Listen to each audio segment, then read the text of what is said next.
Ano, sasaksakin mo ako? Praning! Hiwain ko yung strawberries. Around! Yan kasi, ang clumsy mo. The last thing I need is a clumsy girlfriend. Girlfriend? Sino gusto niya? I know! Grabe, pero girl, tama mo na pinapirma ka na ng kontrata. Until your heartbreak mends, girlfriend naman ako. But once you get over that and you find someone you love, whichever comes first, break it. Hindi kaya mahal pa rin niya si Steph? It's okay. Basta alam mo, masaya lang ako kasi girlfriend niya ako. And I'm hoping one day, makalimutan niya si Steph at ako na yung mahalin niya. Pwede ba mag-request for a hug? Of course. Here, let me give you the biggest bear hug ever. Ito ang mga girlfriend ko? Ilang beses ko ba sasabihin sa'yo? Layuan mo girlfriend ko! Your relationship with Mika is going nowhere dahil kahit kailan, hindi ka matatanggap ng pamilya niya. Mika, there's something I need to tell you. I'm not in love with Steph. Anong ibig mong sabihin? Mika, Mika, pumasok ka dito. Hindi totoo lahat yun. Binobola ka lang nun dahil mahal na si Stephanie. Uulitin ko, mahal na si Stephanie. Stephanie! Kaya kahit na unwanted girlfriend pa ang name tag na binibigay mo sa akin, okay lang yan because I am so sure one day dadating din ang panahon na ikaw ang saabot sa akin, no? minsan kasi kailangan mo rin i-let go yung mga bagay na nakasanayan na. Sanay ka nga, pero hindi naman para sa'yo. An ode to Stephanie. Feels like I'm in paradise. Every time I look into your eyes. Huwag mo na ituloy. Obviously, his heart belongs to Stephanie and not to you. Ken, kailangan mo na talaga mag-decide. Taga-taga. Na tayo, pinapakawalan na kita. Well, hindi ako papayag na mag-break tayo. Napaka-selfish mo. Yeah, yan. Kasi ayaw mo akong pakawalan, pero hindi mo naman ako mahal. Sino may sabi na hindi kita mahal? Mahal na kita. Miracles do happen. Natutunan mo rin ako mahalin. Hindi ka na seryoso ha. Anong bawian? Wala nang bawi.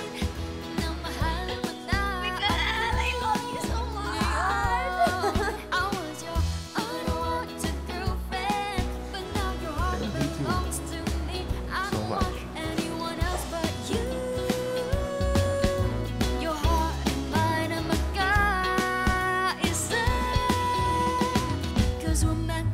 Together forever.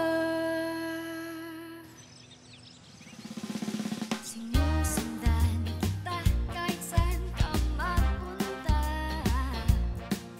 Baliw na baliw kasi ako sa'yo panay ang ligaw ko't pagpapakyut. Parinig ko lang ang matamis mo. Unwanted girlfriend, di akalain ako yung sasagutin. Matagal ko na pinapangarap na ika'y magiging akin kahit sandali. I may be your unwanted girlfriend and your heart belongs to someone else, but I don't want anyone else but you. Finally the day has come, 'cause you have realized I'm your forever. My long wait is over. You're mine forever. Unwanted girlfriend, ang tawag mo sa akin noon. Di akalain na mahal mo na ako ngayon. Your heart and mine ang magkaisa, 'cause we're meant to be together forever.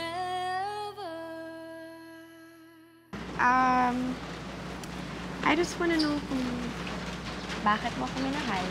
Because I know with Stephanie, there were internal and external factors. So, sa akin din ba? May categories? To tell you the truth, I don't know to. It's something I can't explain, but sigurado ako nahulog ako sa'yo. Buti na lang sinala mo ako.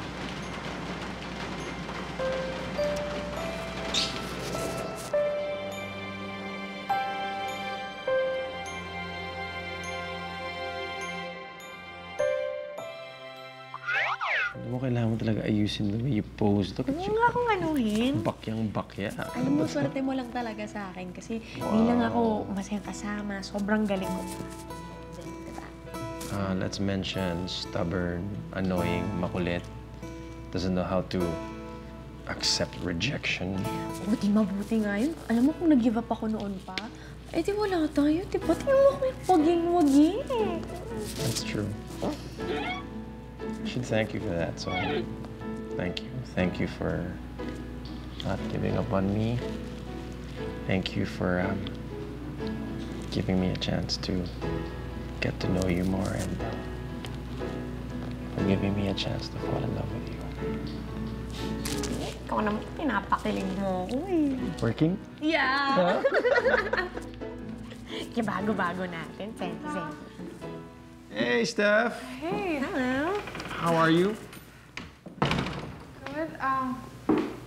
Nakaka-istorbo ba ako sa inyo? No, I'm just sharing a moment with my girlfriend. Have a seat. Tinawag niya akong girlfriend?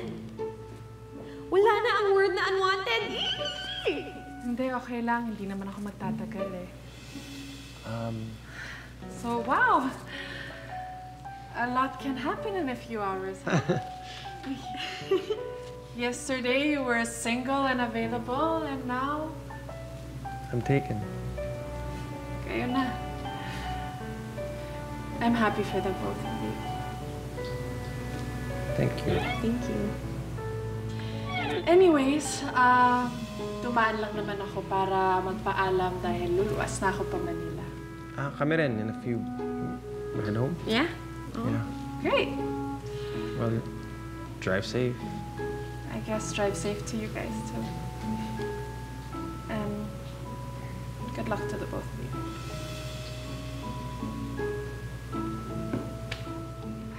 Bye, Steph. Ingat.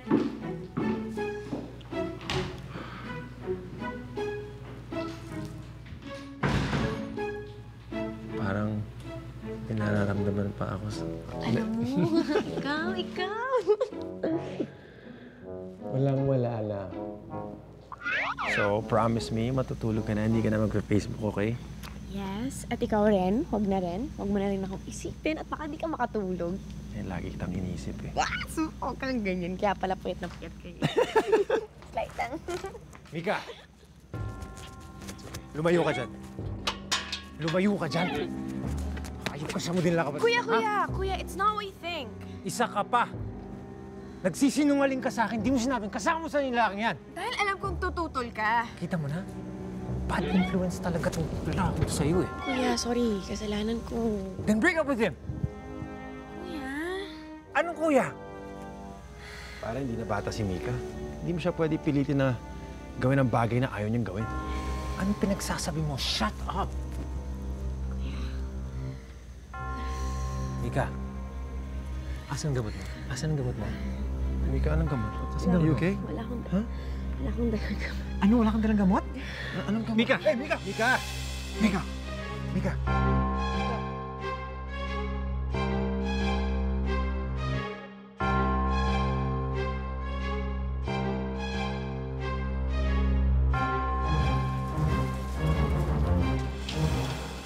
Thunder, ano nangyayari sa kanya?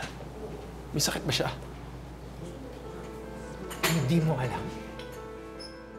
Hindi mo alam na may sakit sa puso si Mika?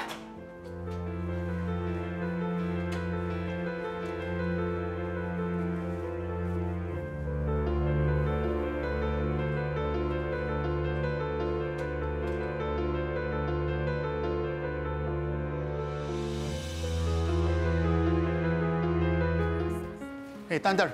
Dok, Nangyari? nakalimutan niya inumin yung mga gamot niya. Sige, ako nang bala. Thunder, hindi niya sinabi sa akin na may sakit siya sa puso. Kita mo na? Ginagamit mo lang ang kapatid ko. Ni hindi mo man lang siya kinilala. You don't even know about her condition. Kapag may nangyaring masama sa kapatid ko, ikaw ang mananagot sa akin. Naintindihan mo ako?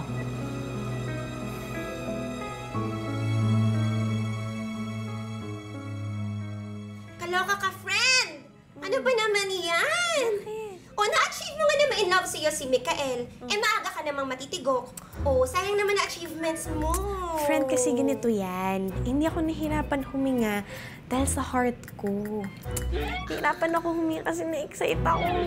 Oh my God! Grabe! Alam mo, hindi dapat heart donor kailangan mo. Ano? Brain donor! My God, Chusera ka. Friend, kasi ito yun talaga. Bakit? Moment na yun para mag-good night kiss.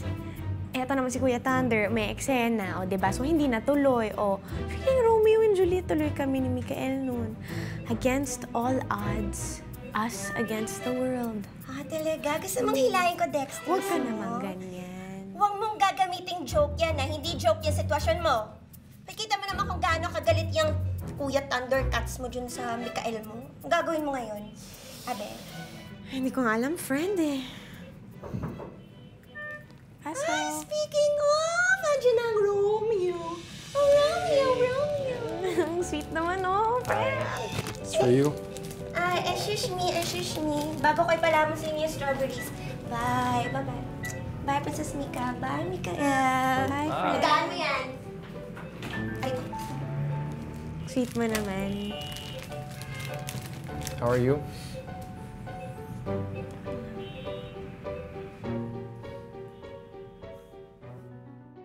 Ano, bro? Hindi ko muna sila isorbohin. Bro, mas gusto ko nga pumasok ka na doon kasi mas mahaba ang oras na kasama niya yung Mikael na yan. Busit na busit ako, hindi ako mapakali, bro. Bro, kahit mahal kong kapatid mo, hindi ko makakalimutan ang ethics ko. They're talking in there. I'm not just gonna barge in. I'll come back later, huh? Sige, bro.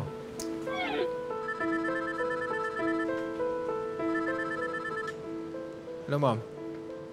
Sa parking na ni Daddy? Sige, I'll be there.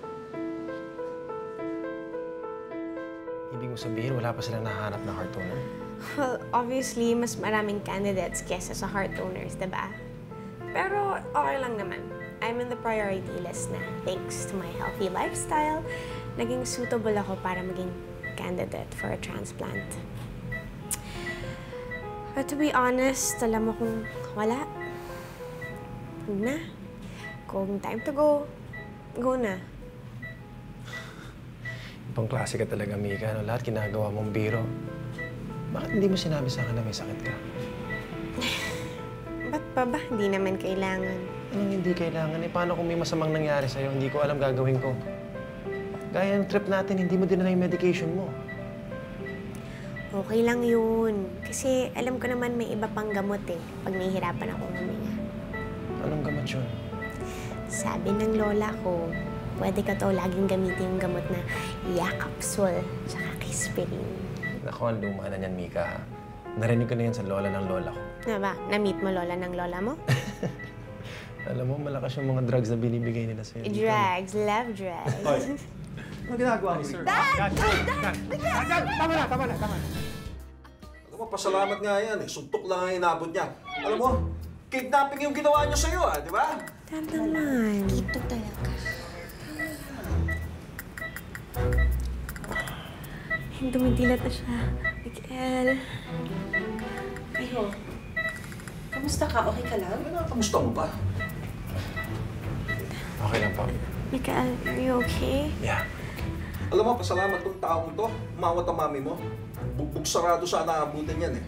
Dad. Mikael, this is awkward, but meet my parents. Dad, Mom, si Mikael. Nice to meet you po, ma'am, sir. Lokong to. Sinunto ka na nga eh. Tapos, nice to meet you. Niloloko mo ba ako? Ha? Dad, this is being respectful. Respect? Tama na. Ano yan? Good afternoon, everyone. Here na. Hi, Dog. Hi, Doc. Hi, Doc. How are you, Mika? Okay naman po, feeling better, Doc. Well, stable na ang condition mo. Pwede na akong mag-issue ng discharge orders para sa'yo. Thank you. Pero oras na may makuha na tayong donor para sa heart transplant niya, hindi na natin patatagalin to, ha? Dapat. We have to perform the surgery right away. Okay. Let's go. So much. He is a type na. Uy. Uwi na si Mika in a few minutes. Tapos, andyan na yung family niya. Hindi mo na kailangan maghintay. Kahit ako na. Okay lang ako. Gusto kong patunayan sa kanya na nandito ako para sa kanya. I wanna take care of her. Kahit magmukha akong caregiver. Wow! Hugot! Grabe, bilog talaga ang mundo, no? Grabe, dati si Mika, siya yung nagkakandira pa pagsilbihan ka. Tapos ikaw naman ngayon. Baligtad! Ano nangyayari sa mundo? Ako na lang, no? Wala pa rin akong love life. Sana bumaligtad din, di ba, yung sitwasyon? Ako naman yung magkayan, yummy na. Parang tulad. Mika. Sir, ako na po. Hindi na, ako na. I insist, sir. Ano sinabi ko ako na? Mikael, I'll see you soon. Just text me. Okay. Talaga na. Kasi mami.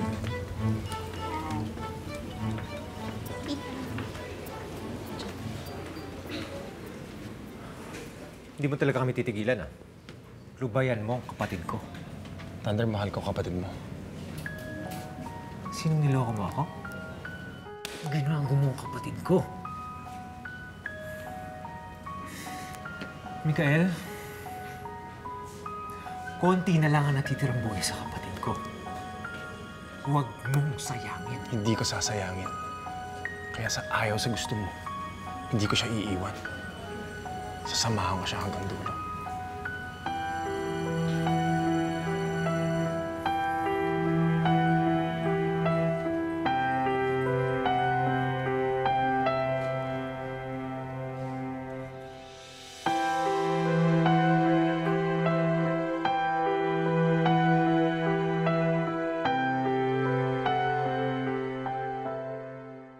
Posible kayang magustuhan pa ni Daddy si Mikael? I'm sorry, anak, pero para sa daddy mo, si Lance lang ang lalaki para sa'yo. Eh, hindi lang naman si Thunder ang problema mo, boss. Si Lance.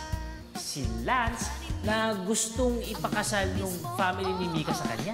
At si Lance naman, mahal na mahal si Mika. Hindi ako papayag na mailayo nila si Mika sa akin. Mika!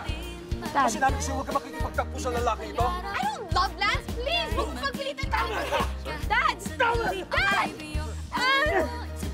Mika, for this moment, si Daddy naman ang isipin mo, hindi ang sarili mo. Please. Ay, isa na lang bagay ang pwedeng makapagkumpleto ng kasiyahan ko rito sa mundong ito. And that is, nakita ko ang unika iho ko na ikasal dito kay Lance. Cheers! Cheers. Sa nalalapit na kasal. Mukhang malala na yan, ah. Feeling ko kailangan na magkaliwanagan na kayong dalawa. Break na ba kayo o hindi pa? Sabihin mo naman sa akin na hindi mo gustong pakasalan si Lance. Sabihin mo naman sa akin na napipilitan ka lang.